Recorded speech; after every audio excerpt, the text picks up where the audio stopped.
Hi gang, Rob here. It is the afternoon of 4 July 2019, the 243rd anniversary of the Declaration of Independence, declaring the independence of the United States of America from the Empire of England. I was going to make a video today and I didn't know quite what it was going to be about. And then I received a comment on my knife sale video from last night, and I'm going to post this on the screen for you as I read it, and then we'll get on with the rest of the video. So this was a comment on my knife sale video. In the title it just said "God Bless America" to commemorate the founding of a nation. This was his comment: where the 1% can convince morons like that they're for the common man's interest, no apostrophe, and people like actually believe it. Ha ha, Midwest country bumpkins, the bane of America.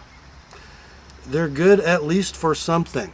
They send their kids to war so the 1% and the people on the coasts don't have to. Then they come back, one word, scarred for life. So this YouTube viewer, whose YouTube name is all consonants with no particular reason, who has poor grammar and can't spell, decided to weigh in. So to help out MGR, SDGF, etc., I'm going to read something today. I'm going to read it in its entirety. It's a relatively short document. It might help him understand why Midwest Americans, the bane of our nation, believe what we believe. I would advise him that if he would extract himself from the echo chambers of progressive thought run by people who would subvert the values by which this nation was founded, and actually become familiar with the principles in the documents upon which it was founded, he might not be so ignorant, arrogant, and offensive. Maybe he'd actually learn something. So here it is, guys. And thank you, Bill, for sending me this. I didn't dig out my old copy of the same pamphlet, but it's pretty threadbare. So my consignment customer, Bill, sent me this with his lot of sale knives. It's sort of a pocket constitution. In the back of it, on page 35, is the Declaration of Independence. I'm going to read it for you. It might take a while, but maybe for some of you who haven't read it in a while or ever, it might be worth sitting down with a cup of coffee or a cold beer and listening. Here it is. The Declaration of Independence, action of the Second Continental Congress, July 4, 1776. The unanimous declaration of the 13 United States of America. When in the course of human events it becomes necessary for one people to dissolve the political bands which have connected them with another, and to assume among the powers of the earth the separate and equal station to which the laws of nature and of nature's God entitle them, a decent respect to the opinions of mankind requires that they should declare the causes which impel them to separation. We hold these truths to be self-evident: that all men are created equal, that they are endowed by their Creator with certain unalienable rights, that among these are life, liberty, and the pursuit of happiness, that to secure these rights, governments are instituted among men, deriving their powers, their just powers, from the consent of the governed, that whenever any form of government becomes destructive to these ends, it is the right of the people to alter or abolish it, and to institute new government, laying its foundation on such principles and organizing its powers in such form as to them shall seem most likely to effect their safety and happiness. Prudence, indeed, will dictate that governments long established should not be changed for light and transient causes, and accordingly, all experience hath shewn that mankind are more disposed to suffer, while evils are sufferable, than to right themselves by abolishing the forms to which they are accustomed. But when a long train of abuses and usurpations, pursuing invariably the same object, evinces a design to reduce them under absolute despotism, it is their right, it is their duty, to throw off such government and to provide new guards for their future security. Such has been the patient sufferance of these colonies, and such is now the necessity which constrains them to alter their former systems of government. The history of the present King of Great Britain is a history of repeated injuries and usurpations, all having in direct object the establishment of an absolute tyranny over these states. To prove this, let facts be submitted to a candid world. He has refused his assent to laws, the most wholesome and necessary for the public good. He has forbidden his governors to pass laws of immediate and pressing importance, unless suspended in their operation, till his assent should be obtained. And when so suspended, he has utterly neglected to attend to them. He has refused to pass laws, other laws, for the accommodation of large districts of people, unless those people would relinquish the right of representation in the legislature, a right inestimable to them and formidable to tyrants only. He has called together legislative bodies at places unusual, uncomfortable, and distant from the depository of their public records, for the sole purpose of fatiguing them into compliance with his measures. He has dissolved representative houses repeatedly for opposing with manly firmness his invasions on the rights of people.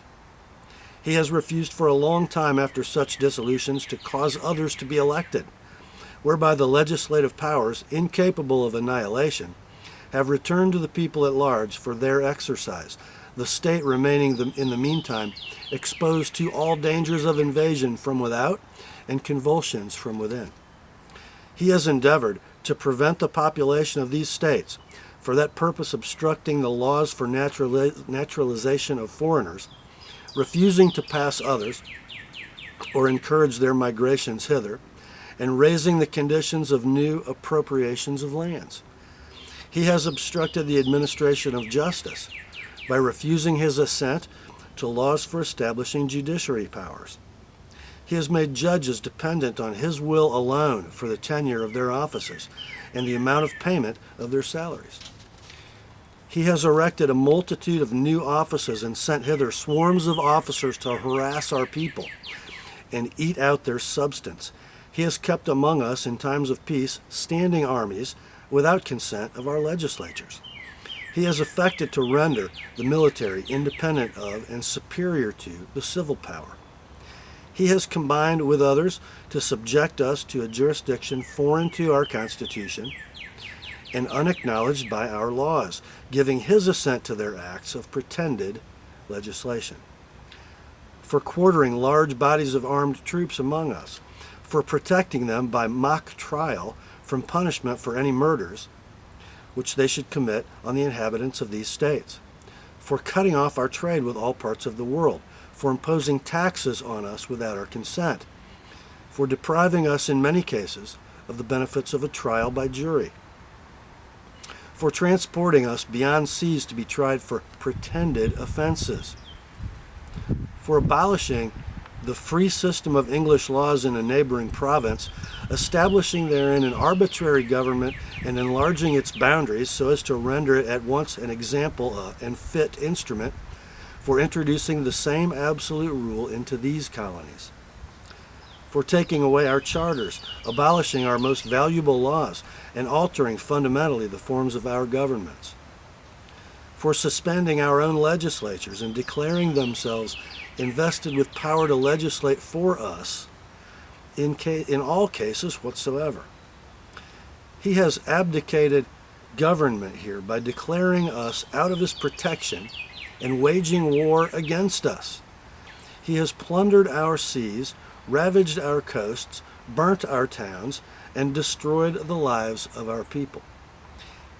He is at this time transporting large armies of foreign mercenaries to complete the works of death, desolation, and tyranny already begun, with circumstances of cruelty and perfidy scarcely paralleled in the most barbarous ages and totally unworthy the head of a civilized nation. He has constrained our fellow citizens taken captive on the high seas to bear arms against their country, to become the executioners of their friends and brethren, or to fall themselves by their hands. He has excited domestic insurrections among us, and has endeavored to bring on the inhabitants of our frontiers, the merciless Indian savages whose known rule of warfare is an undistinguished destruction of all ages, sexes, and conditions. In every stage of these oppressions, we have petitioned for redress in the most humble terms. Our repeated petitions have been answered only by repeated injury.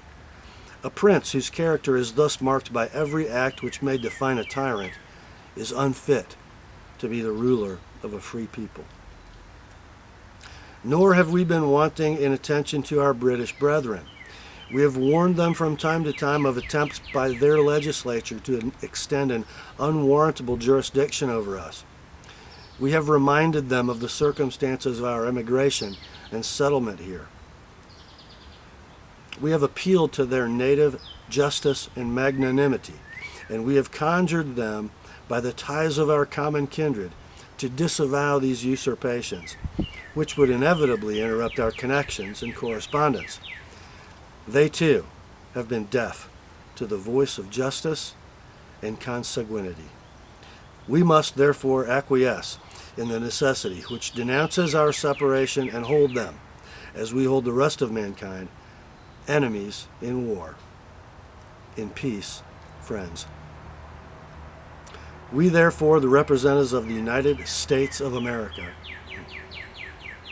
in General Congress, assembled appealing to the Supreme Judge of the world for the rectitude of our intentions, do in the name and by authority of the good people of these colonies solemnly publish and declare that these united colonies are, and right ought to be, free and independent states, that they are absolved from all allegiance to the British Crown, and that all political connection between them and the state of Great Britain is and ought to be totally dissolved, and that as free and independent states, they have the full power to levy war, conclude peace, contract alliances, establish commerce, and to do all other acts and things which independent states may of right do. And for the support of this declaration, with a firm reliance on the protection of divine providence, we mutually pledge to each other our lives, our fortunes, and our sacred honor. Below the signatures of all signatories of the Declaration of Independence. That's why we're here. That's who we are. And there's an ominous warning in the beginning of that document that sometime down the road, as these United States of America trudge on through time, we might find it necessary to take similar action, to preserve the freedom that they fought, bled, and died for us to have. Happy Independence Day, my fellow Americans. God bless America.